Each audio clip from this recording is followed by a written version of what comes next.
De la culture se réveille pour un secteur culturel qui peine à décoller. Des acteurs culturels ont échangé récemment sur le renouveau des arts et de la culture. Les détails à suivre.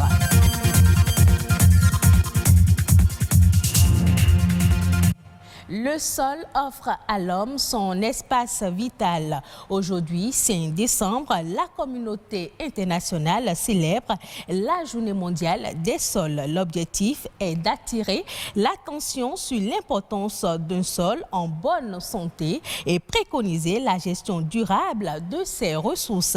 L'édition 2020 est placée sous le thème « Maintenons les sols vivants, protégeons la biodiversité des sols ». Le sol est une ressource naturelle non renouvelable, support essentiel de la vie terrestre. Amandine Alimboussou. Ressource fondamentale et élément essentiel de l'environnement naturel, le sol offre à l'homme son espace vital ainsi que les services liés aux écosystèmes. Il est important pour la régulation et l'approvisionnement de l'eau, la régulation du climat, la conservation de la biodiversité, la fixation du carbone et les services culturels. Bien que l'importance des sols semble évidente dans le passé, ils n'ont pas reçu l'attention nécessaire en termes d'utilisation et de gestion. À ce jour, environ 33% des sols de la planète sont dégradés et le Bénin n'est pas épargné. La situation des sols au Bénin est préoccupante.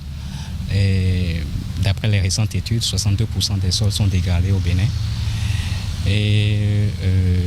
Cette dégradation va être beaucoup plus accélérée avec la pression démographique qu'on va observer dans les prochaines années. Les causes de cette dégradation sont d'ordre naturel, mais aussi anthropique. Quand on parle des facteurs naturels, on parle du relief, de la pluviométrie, du climat en général. Et au niveau des facteurs anthropiques, on parle de feuilles de végétation, de l'agriculture itinérante évolue, du surpâturage et autres choses, et autres facteurs indirects qui sont la pauvreté, la pression démographique et autres. La biodiversité des sols est un enjeu pour les territoires et elle est au cœur de leur fonctionnement.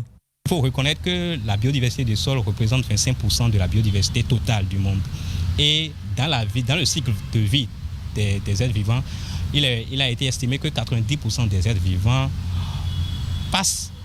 vivent ou passent une partie de leur cycle de vie dans le sol. Donc, le sol est très important pour la biodiversité. Un sol mieux protégé est un sol moins sujet à la dégradation. Donc, pour planter beaucoup plus d'arbres, utiliser la gestion durable des terres, qui sont des techniques qui permettent de réduire l'impact de l'agriculture sur le sol. Et au niveau urbain, par exemple, utiliser moins de sachets plastiques et aussi moins de produits qui peuvent polluer le sol. Les sols ont été souvent considérés comme une ressource infinie. Il n'en est rien. C'est pourquoi il importe de sensibiliser à l'importance des sols, en particulier à la nécessité de les protéger et de les utiliser de façon durable. Des entreprises naissent chaque jour et d'autres ferment très tôt, le porte par défaut de soutien financier de la part des banques. Mais il y a aussi comme raison le manque de cartographie des risques, un véritable outil de prévention et de gestion des risques au travail. Que gagnent les entreprises à disposer d'une cartographie des risques? Gentili Amambadeji est expert en management de la qualité. Il nous parle de la cartographie des risques, notamment de son utilité. Des entreprises ferment leurs portes juste parce qu'un risque n'a pas été identifié ou bien un risque a été identifié mais a été mal évalué ou bien a été identifié mais a été carrément ignoré. Et quand ce risque survient, vraiment, les entreprises ont du mal à pouvoir gérer ce risque puisque rien n'a été prévu comme action de maîtrise de risque. Et donc, du coup, le temps qu'il faut pour mettre une action, prendre une décision, les ressources qu'il faut pour gérer le risque, ils sont souvent, c'est dit un peu tard et subissent ce risque. Ils perdent soit des marchés, ils perdent soit des clients, ou bien carrément, c'est des risques liés à la fiscalité, à l'impôt, ils sont fermés, sont redressés. Voilà, donc beaucoup d'entreprises aujourd'hui ferment leurs portes et des projets échouent juste parce que l'aspect risque est souvent négligé. J'invite et j'exhorte les entreprises, les chefs d'entreprise à identifier les risques liés à leur activité. Ils n'ont rien à perdre à le faire. Ils n'ont rien à perdre à prendre des mesures pour anticiper. C'est donc pour gérer ces risques qui peuvent nuire à l'entreprise qu'on élabore un document qu'on appelle cartographie des risques.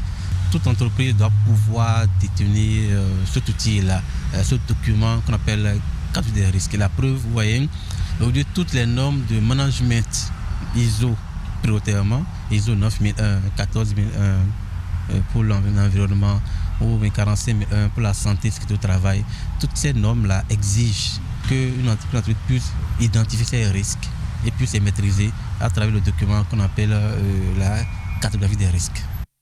Venons-en maintenant à la renaissance des arts et de la culture. Au Bénin, les acteurs des différentes filières culturelles plaident pour un renouveau de leur secteur.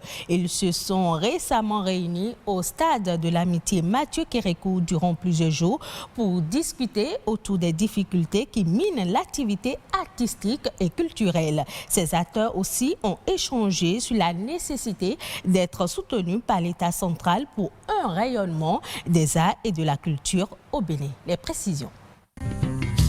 Le Bénin, terre de riches cultures, des arts et d'un patrimoine matériel et immatériel, socle d'une authenticité culturelle qui le propulse dans le concert des nations. Pour que l'État tire le maximum de profit de ses richesses culturelles et touristiques, il importe qu'une priorité leur soit accordée dans les différents projets de développement, pensent certains acteurs culturels. Comme on fait des goudrons, on fait de la maternité, on fait des constructions de marché, on devrait aussi faire de l'art une priorité. Et ça implique obligatoirement l'État. Quand vous allez en France et que vous circulez dans les rues de Paris, vous voyez les grandes bâtisses qui datent de 500 ans. Lorsque vous allez en Chine, vous visitez la Grande Muraille de Chine. Ce sont des bâtisses qui ont été construites il y a 400 ans, 500 ans. Et ceux-là qui les ont bâtis avaient un souci de souveraineté culturelle. La culture fonctionne de cette façon. Les États se battent pour la souveraineté dans le concert des nations. Les États se battent pour une certaine présence, respectabilité dans le concert des nations. Et c'est pour ça qu'on dit que la culture n'a pas de prix. La culture n'a pas de prix et à ce titre, le secteur des arts et de la culture au Bénin mérite d'être doté d'une loi sur le financement de la culture, d'un cadre légal d'expression des talents et d'un marché local et sous-régional pour l'émergence des industries culturelles durables.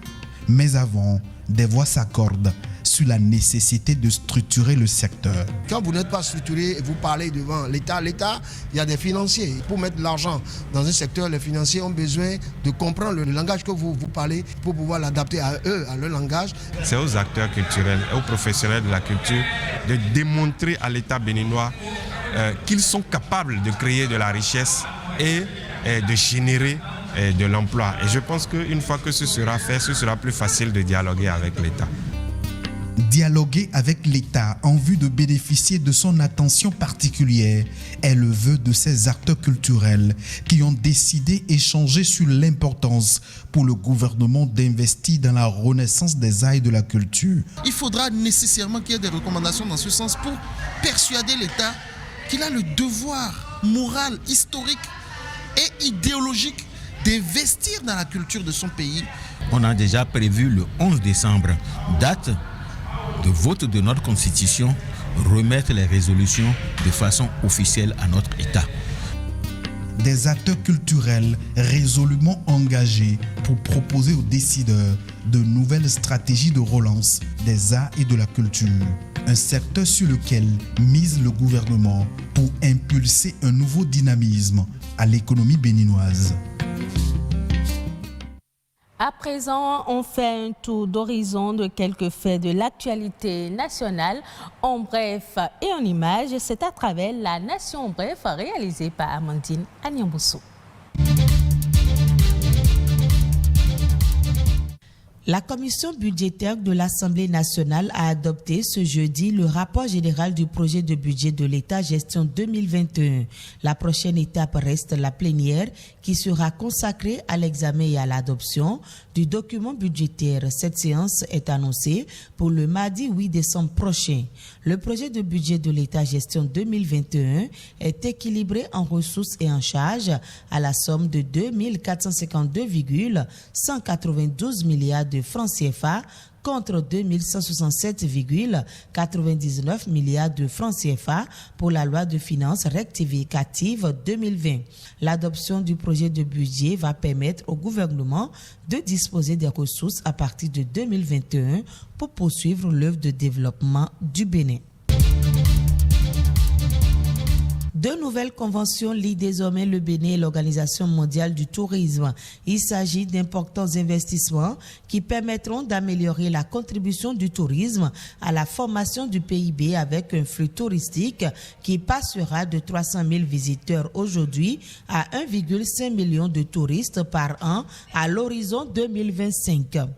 Pour ce qui concerne les mesures d'accompagnement et d'assainissement du secteur et qui viennent d'être confiées à l'Organisation mondiale du tourisme à travers ces deux conventions, elles concernent l'actualisation du système d'octroi des agréments, les licences et le classement des entreprises touristiques et la mise au point du système des statistiques du tourisme et du développement d'un compte satellite du tourisme.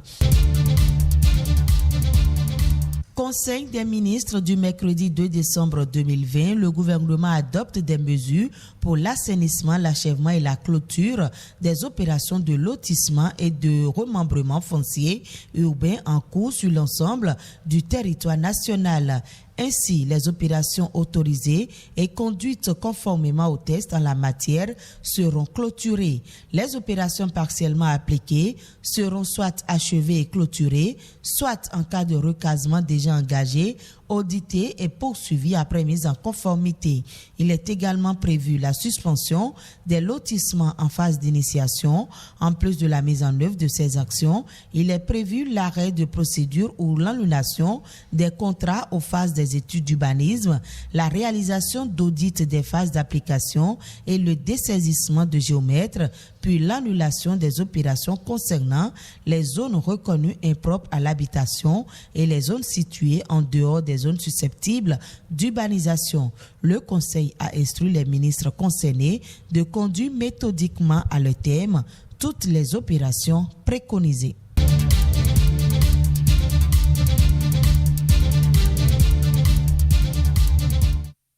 Hors de nos frontières, le Mozambique va construire plus de 1500 logements abordables pour sa population d'ici 2024. Ce programme fait partie d'un plan lancé en mars dernier pour réduire le déficit de logements dans le pays. Il cible essentiellement les populations de 22 à 45 ans ayant des revenus moyens, notamment les travailleurs publics ou des jeunes en début de carrière dont les salaires équivalent généralement à 5 fois le salaire minimum dans le pays. Chaque maison va coûter près de 5 millions de francs CFA à son propriétaire, payable en 20 ans. Ce sera tout pour cette édition. Merci d'être resté des nôtres. Retrouvez ce journal sur le site de l'ORTB, www.ortb.bj.